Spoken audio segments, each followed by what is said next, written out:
नमस्कार, आपण बघत आहात भिवापूर टाइम्स सर्वसामान्यांचा साथीदार।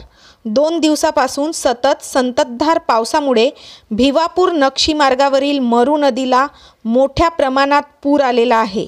या पावसामुळे आणि नदीला आलेल्या पुरामुळे नदीच्या जवळील शेतकऱ्यांना याचा मोठा फटका देखील बसला आहे।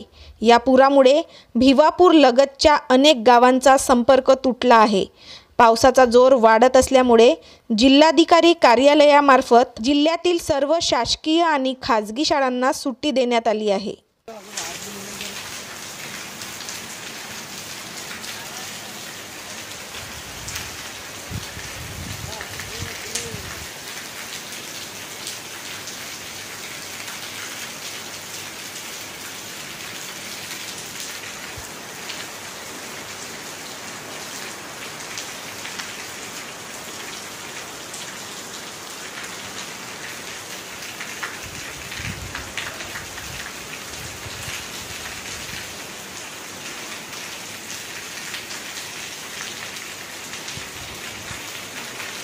तालुक्यातील माहितीसाठी आजच आपल्या चॅनलला सबस्क्राइब करा। धन्यवाद।